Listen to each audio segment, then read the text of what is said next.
সেই স্বাদ, এত স্বাদকে আমার কাছে সেই রকম লাগছে। কি সুন্দর স্বাদ। এই রেসিপিটা করার জন্য আমি প্রথমে একটি পেপসিকাম নিয়েছি। পেপসিকামটা ভালো করে পরিষ্কার করে নিয়েছি, জায়গাটা পরিষ্কার করে নিয়েছি। তারপরে আমি পেপসিকামটা দুটুকরো করব, এভাবে দুটুকরো করে নেব এবং ভিতরের যে ঝালের যে অংশটা সেটাকে বাদ দিয়ে দেব।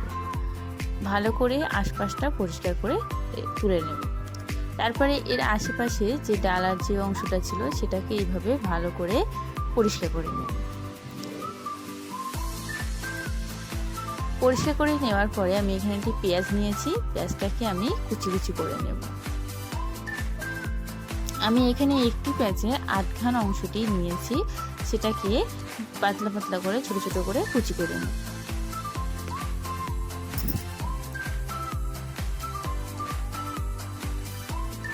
এভাবে কুচি করে নেব।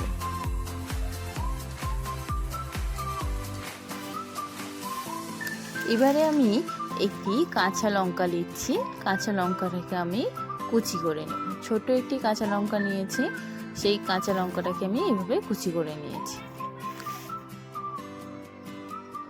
এবার আমি একটি ডিম নিয়েছি, ডিমটাকে ফাটিয়ে পেপসিকামের ভিতরে আমি দিয়ে দেব।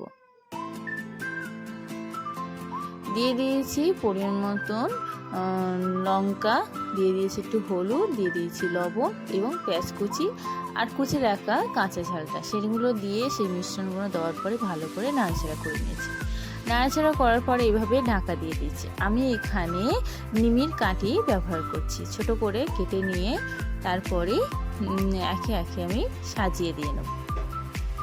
এভাবে একটু ফুটিয়ে ফুটিয়ে দিয়ে এই ভিতরটা বন্ধ করে দেব।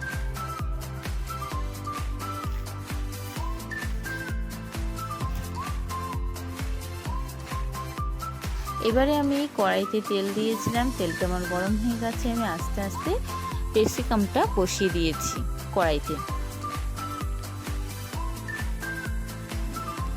এবং ডিমের কাঠিটা আমি ভালো করে একটু চেপে দিচ্ছি যাতে না খুলে আসে, কারণ খুলে আসলে ভিতরে ডিমটা বার হয়ে যাবে, তাহলে যে রেসিপিটা তৈরি করতে চাচ্ছেন সেটা পারফেক্টলি হবে না।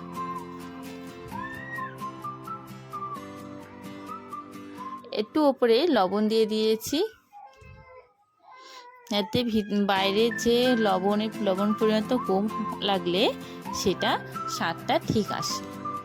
অল্প একটু লঙ্কা দিয়ে দিচ্ছি, অল্প একটু হলুদ দিয়ে দিয়েছি। এগুলোকে দেওয়ার পরে আমি ঢাকা দিয়ে দিচ্ছি। আস্তে করে ঢাকা দিতে যাবেন, জোরে ঢাকা দিতে গেলে যেটা বসিয়ে রেখে দিয়েছো ক্যাপসিকামটা পড়ে যাবে। তো আমার দেখতে পাচ্ছ ভাব উড়ে গিয়েছে।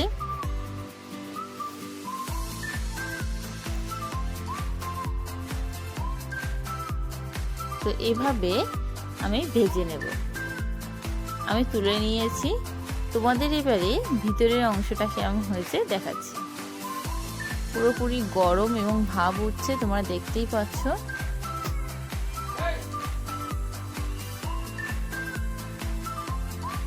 পুরোপুরি হয়ে গেছে, দেখো। আমি তোমাদের পিস পিস করে দেখাচ্ছি।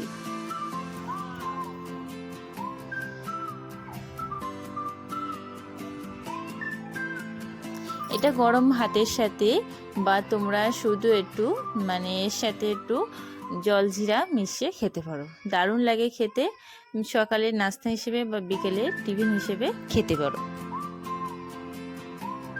এতে অনেক পুষ্টিকর ক্যাপসিকাম এবং ঝালের অনেক একটি পুষ্টিকর তোমরা পাবে। আশা করি আজকে যে ইজি ছোট একটি রেসিপি তোমাদের সাথে শেয়ার করেছি ভালো লাগবে।